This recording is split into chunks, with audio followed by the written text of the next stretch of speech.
Halo, selamat datang di channel Sisi Buta. Sebelum saya mulai, saya mau ngucapin terima kasih terlebih dahulu untuk para penonton yang sudah menonton video ini dan video-video saya yang lain. Untuk para subscriber, saya ucapkan terima kasih sudah mendukung channel ini sampai sejauh ini. Saya juga mau kasih info untuk para subscriber yang suka membaca, bisa mengunjungi website kami di alamat blindsidetrail.my.id. Link sudah saya sertakan di deskripsi. Di sana, kalian bisa membaca seputar cerita kriminal, sejarah, misteri, dan luar angkasa. Semoga kalian selalu diberikan kesehatan dan kelancaran urusan. Terima kasih juga untuk kritik dan sarannya, karena semua itu berharga untuk kemajuan channel ini. Bagaimana jika dua anak muda remaja yang bermasalah saling bertemu mengubah cinta dan manipulasinya menjadi senjata mematikan hingga akhirnya berakhir dalam sebuah pembunuhan mengerikan yang dikenal sebagai barbecue murder? Apa yang sebenarnya terjadi di balik tragedi ini? Langsung saja simak cerita lengkapnya. Pada Minggu pagi tanggal 22 Juni tahun 1975, seorang petugas pemadam kebakaran menerima laporan mengenai kebakaran tak terkendali di China's Game State Park.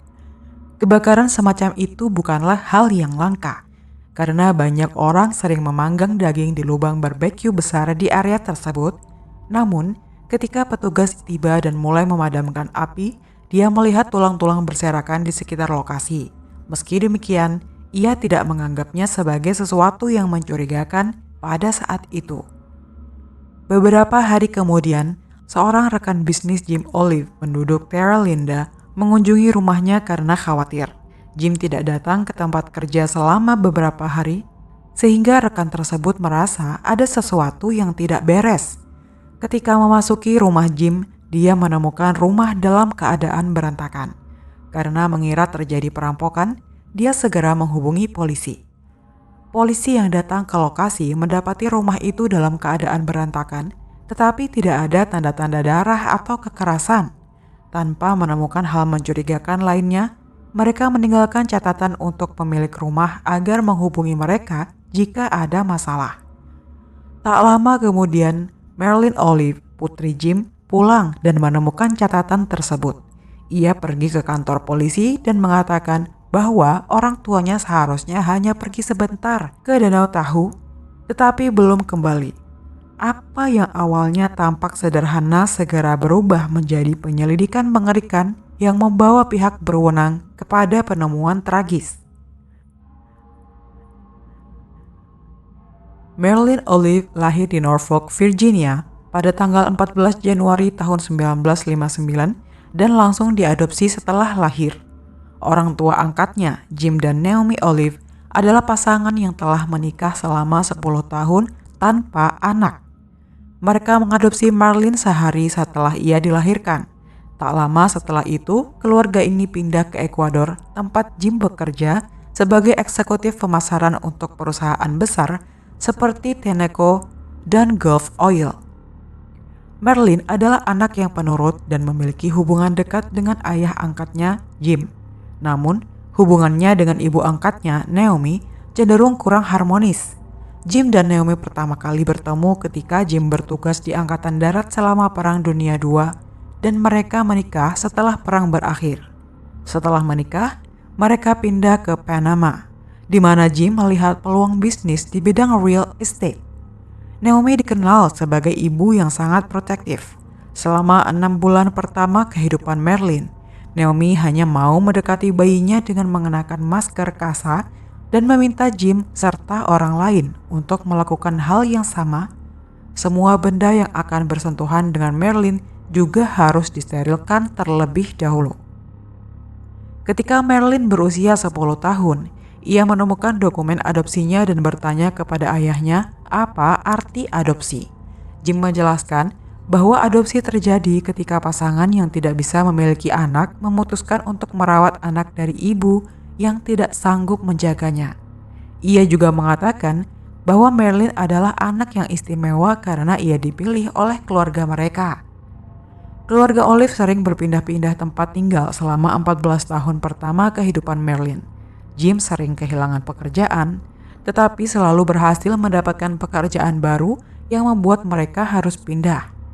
Mereka sempat kembali ke Amerika Serikat dari Ekuador, menetap di Colorado, lalu New Mexico, sebelum akhirnya kembali lagi ke Ekuador. Pada bulan Maret tahun 1973, keluarga Olive akhirnya menetap di Terra Linda, California, ketika Marilyn berusia 14 tahun. Kepindahan ke California yang seharusnya membawa perubahan positif bagi keluarga tersebut justru memperburuk keadaan. Kondisi kesehatan mental Naomi semakin memburuk dalam beberapa tahun terakhir. Dia menjadi pecandu alkohol yang parah, sering berbicara sendiri seolah-olah berkomunikasi dengan teman-teman khayalan. Naomi mengabaikan perawatan diri dan tanggung jawabnya sebagai ibu terhadap Marilyn. Situasi ini kerap memicu pertengkaran antara ibu dan anak. Naomi lebih memilih menghabiskan waktu mengamati ikan-ikan di akuarium rumahnya daripada mengasuh Marilyn. Meski Marilyn lebih dekat dengan ayahnya, hubungan mereka juga tidak harmonis karena sang ayah jarang berada di rumah. Marilyn Olive kesulitan beradaptasi dengan lingkungan sekolah barunya. Tekanan dari kondisi ibu yang sakit mental dan ketidakhadiran ayah membuatnya merasa kesepian. Situasi ini mendorongnya ke perilaku menyimpang. Saat kelas 9, dia tertangkap melakukan pencurian. Meski orang tuanya memaafkan, kejadian ini justru memperburuk konflik di rumah, terutama dengan ibunya. Dari pencurian kecil, Marilyn mulai terjerumus ke dalam dunia obat-obatan terlarang. Pada tahun 1974, di usia 15 tahun, dia tertangkap menggunakan obat-obatan di area sekolah. Ketika teman-teman sekelasnya membulinya, Charles Chuck Riley, remaja berusia 19 tahun yang putus sekolah dan pengedar, datang menolongnya. Chuck Riley lahir tahun 1955 dari pasangan ibu rumah tangga dan ayah pegawai toko kelontong. Dia memiliki 2 adik, 1 laki-laki dan 1 perempuan. Chuck dikenal memiliki kepedulian khusus terhadap hewan peliharaan, namun karena obesitas dia sering menjadi bahan ejekan teman-temannya. Chuck lebih suka bergaul dengan anak-anak yang lebih muda dan mulai menggunakan ganja sebelum masuk kelas 7. Dia juga mengonsumsi alkohol dan obat-obatan. Chuck pun mulai menjadi pengedar dan pencurian demi mendapatkan pengakuan dari teman-temannya. Dia akhirnya putus sekolah di tahun terakhir SMA, namun tetap berkeliaran di sekitar sekolah untuk menjual narkoba kepada para siswa. Sebelum bertemu Marilyn Olive, Chuck belum pernah berpacaran. Chuck sangat tertarik pada Marilyn. Dia memanjakan Marilyn dengan berbagai hadiah, termasuk obat-obatan terlarang gratis dan bersedia mengantar jemputnya. Hubungan mereka berkembang hingga ke tahap seksual. Marilyn sebenarnya tidak tertarik pada Chuck yang memiliki berat lebih dari 136 kg, namun dia memanfaatkan Chuck untuk mendapatkan apa yang diinginkannya.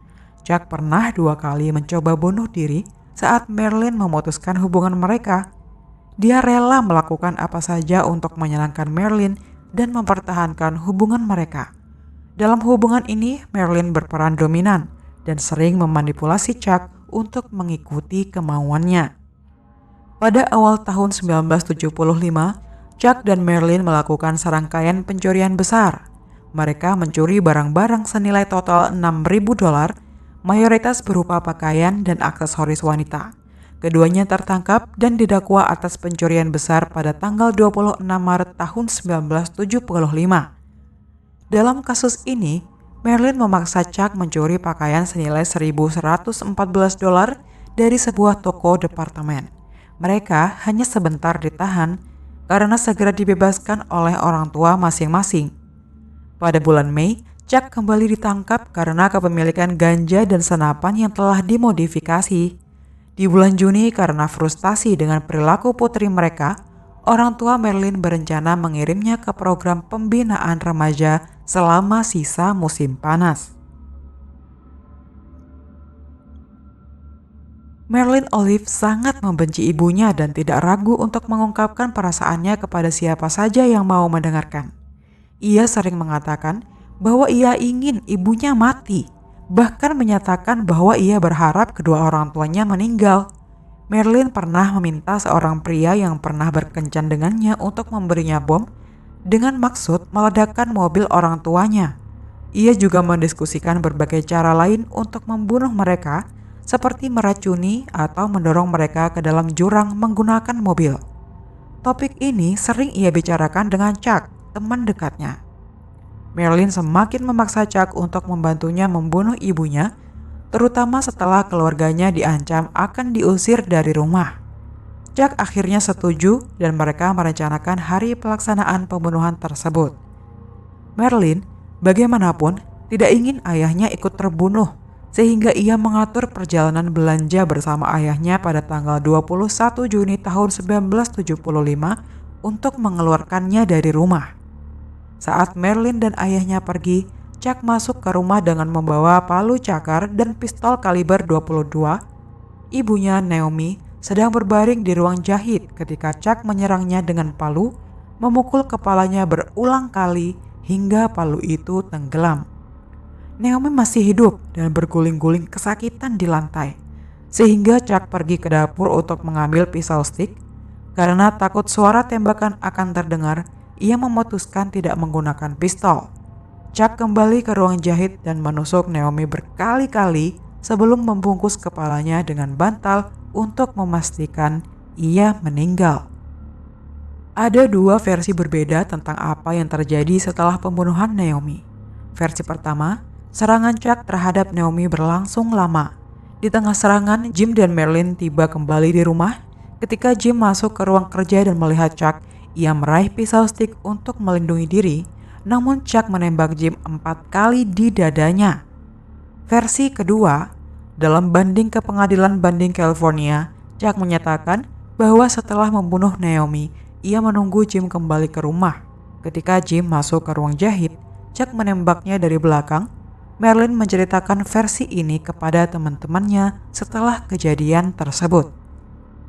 Setelah pembunuhan, Chuck dan Marilyn membungkus mayat Naomi dan Jim dengan selimut.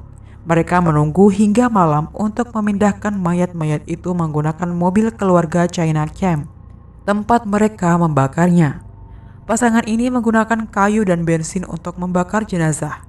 Rencana mereka adalah menunggu hingga Jim dan Naomi dinyatakan meninggal secara resmi sehingga Marilyn dapat mengklaim uang asuransi sebagai ahli waris satu-satunya sebelum akhirnya pindah ke Ekuador. Chuck kembali ke tempat pembakaran 2 kali setelah kejadian awal, sekali pada malam hari dan sekali lagi pada tanggal 23 Juni tahun 1975.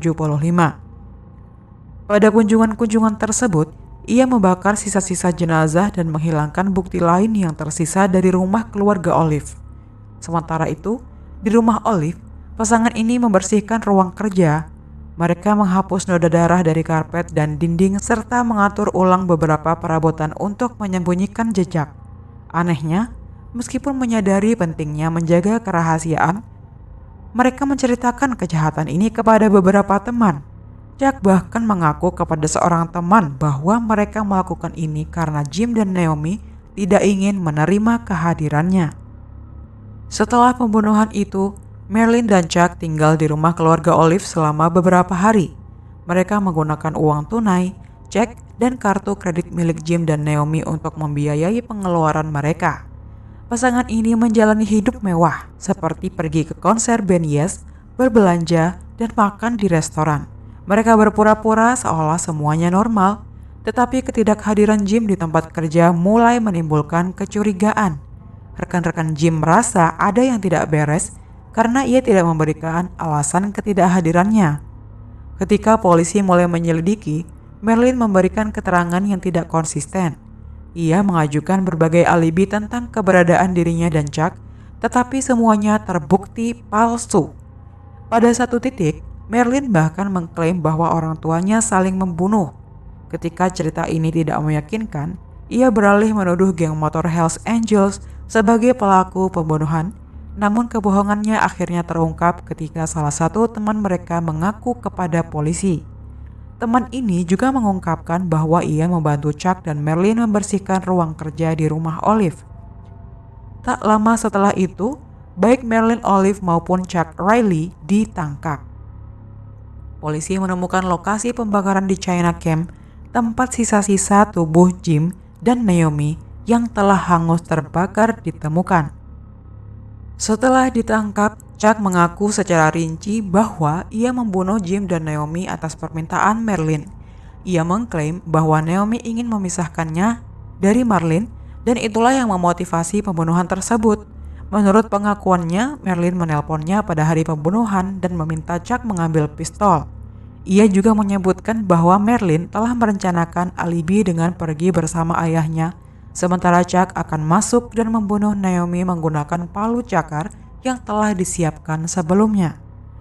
Chuck mengakui bahwa saat kejadian, ia berada di bawah pengaruh obat-obatan terlarang. Pada usia 20 tahun, Chuck didakwa dengan 2 tuduhan pembunuhan tingkat pertama yang membuatnya terancam hukuman mati. Selama penyelidikan, polisi menemukan sejumlah surat dari Marilyn kepada Chuck di rumahnya. Salah satu suratnya berbunyi, "Tentu saja, saya berharap kamu akan menunggu sampai saya berusia 17 tahun untuk menikahi saya atau membunuh orang tua saya." Surat lain ditemukan di kamar Marilyn. Dalam surat itu, Marilyn menulis kepada Chuck, "Jika saya bisa membunuh orang tua saya ingin tahu apakah Susan bisa tinggal bersama saya." Ada juga surat kepada seseorang bernama Mike, mantan pacar Marilyn, yang membahas tentang masa depan mereka. Dalam salah satu suratnya kepada Chuck, Marilyn mengungkapkan kekhawatirannya. "Aku memikirkan apa yang kamu katakan tentang seorang pria yang akan merawat ibuku. Aku pikir kita harus membicarakannya bersama-sama, kamu dan aku. Aku khawatir tentang apa yang akan terjadi setelah dia meninggal. Tapi apapun yang terjadi, itu tidak akan menjauhkanku darimu." Surat tertanggal Januari 1974. Karena usianya baru 16 tahun saat ditangkap, kasus Marilyn diajukan ke pengadilan anak. Ia mendapatkan pengacara bernama Terence Hallinan, seorang figur yang cukup kontroversial. Hallinan memiliki pengalaman luas dan karir yang tidak konvensional. Pada tahun 1954, ia pernah menjadi sipir di pengadilan anak. Selama dekade 1960-an, ia dikenal sebagai pembela tokoh-tokoh yang dianggap menentang norma sosial, termasuk dalam kasus terkait obat-obatan terlarang. Salah satu kasus terkenalnya adalah membela warisan Patty Hearst. Karir Hallinan terus berkembang hingga ia menjadi jaksa wilayah di San Francisco pada tahun 1995. Namun, ia kalah dalam pemilihan berikutnya pada tahun 2003 oleh Kamala Harris, yang kemudian melanjutkan karir politiknya hingga menjadi wakil presiden Amerika Serikat. Marilyn dihadapkan pada tuduhan melanggar pasal 602 dari Kode Kesejahteraan dan Lembaga Negara Bagian California. Pasal ini mencakup berbagai jenis pelanggaran, mulai dari tindak pidana ringan hingga kejahatan serius seperti pembunuhan. Akibatnya, Marilyn dijatuhi hukuman penahanan selama 4 hingga 6 tahun di California Youth Authority di Ventura. Ia dijadwalkan bebas pada usia 21 tahun, kecuali pihak berwenang menilai ia masih memerlukan rehabilitasi. Jika demikian, hukumannya bisa diperpanjang hingga usia 23 tahun. Pada tanggal 30 Oktober tahun 1975, Chuck Riley diadili di Marin County atas tuduhan pembunuhan Jim dan Naomi Olive. Persidangan berlangsung selama 7 minggu. Salah satu tantangan utama bagi tim pembelanya adalah menangani pengakuan rinci yang telah diberikan Chuck saat penangkapannya. Sebagai strategi, tim pembela berupaya menunjukkan bahwa Chuck mudah dipengaruhi, terutama oleh Marilyn yang diduga menggunakan semacam hipnosis untuk mengontrolnya. Chuck kemudian mencabut pengakuan awalnya dan mengajukan cerita baru. Ia mengklaim bahwa ketika tiba di rumah keluarga Olive, Naomi sudah terluka parah dengan palu cakar tertancap di kepalanya. Chuck mengaku bahwa ia mencekik dan menusuk Naomi, tetapi mengklaim tindakannya itu dilakukan untuk mengakhiri penderitaan Naomi. Ia juga menyatakan bahwa ia menembak Jim Olive sebagai bentuk pembelaan diri. Chuck mengakui perannya dalam membersihkan lokasi kejadian, membuang mayat, dan mencuri uang dari dompet Jim. Ia juga menyatakan bahwa pengakuan awalnya, di mana ia mengaku membunuh Naomi, diberikan untuk melindungi Marilyn agar tidak terlibat.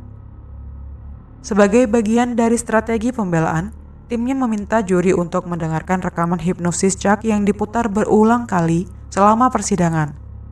Mereka juga menghadirkan 2 ahli hipnotis sebagai saksi untuk membuktikan bahwa Chuck rentan terhadap pengaruh hipnosis. Bahkan, tim pembela meminta Chuck menjalani sesi hipnosis langsung di ruang sidang. Namun, rekaman yang terus diputar membuat beberapa juri dikabarkan tertidur selama persidangan.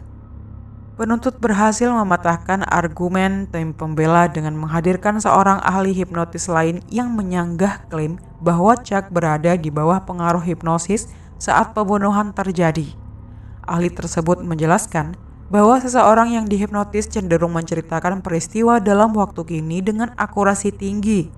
Namun, Chuck menceritakan kejadian dalam bentuk cerita masa lalu yang menunjukkan bahwa ia kemungkinan berbohong. Pada tanggal 26 Januari tahun 1976, Chuck Riley dinyatakan bersalah atas 2 tuduhan pembunuhan tingkat pertama dan dijatuhi hukuman mati. Namun, hukuman ini diubah pada tahun 1978 setelah Mahkamah Agung California memutuskan bahwa hukuman mati tidak sesuai dengan konstitusi negara bagian. Sebagai gantinya, Chuck menerima 2 hukuman penjara seumur hidup yang dijalani secara bersamaan dengan kemungkinan pembebasan bersyarat setelah 7 tahun. Marilyn Olive menjalani hukuman di Ventura School selama 2 bulan sebelum akhirnya dibebaskan lebih awal. Namun, waktu singkat di fasilitas itu tampaknya tidak cukup untuk merehabilitasinya. Tak lama setelah bebas, Marilyn melarikan diri ke New York City. Di sana ia terjerumus dalam dunia prostitusi dan kecanduan obat-obatan terlarang. Akibat gaya hidup ini, ia ditangkap di New York dan dipulangkan ke California untuk menyelesaikan sisa hukumannya. Marilyn akhirnya dibebaskan pada tahun 1980, tepat saat usianya menginjak 21 tahun. Setelah dibebaskan, Marilyn pindah ke Los Angeles dan kembali terlibat dalam berbagai kejahatan. Dia kerap berganti nama, tetapi meskipun menggunakan identitas baru, Marilyn tetap ditangkap setidaknya 7 kali dalam 10 tahun atas tuduhan pemalsuan dan pelanggaran hukum terkait obat terlarang. Pada tahun 1986, dia bersama 13 orang lainnya ditangkap di Los Angeles karena menjalankan jaringan pemalsuan besar di lembah San Fernando, di mana Marilyn diduga menjadi pimpinannya. Ia akhirnya dijatuhi hukuman 5 tahun penjara. Pada tahun 1992, Marilyn kembali menjalani hukuman penjara karena membuat laporan keuangan palsu. 3 tahun kemudian, pada tahun 1995, dia dihukum lagi karena menggunakan SIM palsu. Pada tahun 2003, dia dijatuhi hukuman 7 tahun penjara setelah diketahui memberikan cek palsu di Bakersfield. Sementara Marilyn masih berjuang menemukan arah hidupnya, Chuck Riley menunjukkan perubahan besar selama berada di penjara. Ketika pertama kali di penjara, berat badannya melebihi 300 kg, namun dia berhasil menurunkan berat badan hingga mencapai 190 kg, menyelesaikan pendidikan SMA, dan meraih gelar sarjana sains dalam administrasi bisnis dari Chapman College. Selain itu, Chuck mengikuti berbagai pelatihan kejuruan, termasuk perancangan teknik, pengoperasian mesin penggilingan, mesin bubut, dan alat berat lainnya. Chuck juga aktif dalam program rehabilitasi termasuk program 12 langkah dan sejak 2008 menjadi anggota aktif Narcotics Anonymous. Di penjara dia menikah 2 kali. Pernikahan pertamanya terjadi saat usianya 29 tahun setelah bertemu dengan pasangannya melalui sistem sahabat pena. Namun pernikahan itu hanya bertahan 1 tahun sebelum mereka bercerai. Pada usia 31 tahun, Chuck menikah lagi dan hubungan tersebut bertahan selama 10 tahun hingga istrinya meninggal karena kanker payudara. Pada sidang pembebasan bersyarat tahun 2011, Chuck menceritakan bagaimana ia terlibat dalam pembunuhan tersebut. Ia mengakui bahwa semuanya bermula dari ketidakpercayaannya bahwa hal itu benar-benar akan terjadi. Namun, karena keinginannya untuk menjaga hubungan dengan Marilyn, ia akhirnya terlibat. Chuck menyatakan bahwa saat itu ia adalah pribadi yang bermasalah dan prioritasnya lebih tertuju pada hubungannya daripada kehidupannya dengan orang lain. Chuck juga berbicara tentang Marilyn sebagai pacar pertamanya dan betapa pentingnya hubungan itu baginya. Ia mengaku bahwa ia rela melakukan apapun untuk mempertahankan hubungan tersebut. Meskipun telah beberapa kali mengajukan pembebasan bersyarat, Chuck terus ditolak hingga tahun 2014. Pada kesempatan itu, dia berargumen bahwa dirinya bukan lagi ancaman bagi masyarakat dan telah direhabilitasi sepenuhnya. Dewan Pembebasan Bersyarat setuju, tetapi pada bulan Februari tahun 2015, Gubernur Jerry Brown menolak permohonannya. Chuck kemudian mengajukan banding ke Pengadilan Banding California. Pada bulan Desember tahun 2015, pengadilan membatalkan keputusan gubernur dan mengizinkan pembebasan bersyaratnya. Begitulah akhir dari kisah pasangan Marilyn dan Chuck. Terima kasih sudah menonton. Semoga ada pelajaran yang bisa dipetik dari cerita ini dan sampai jumpa di cerita-cerita berikutnya.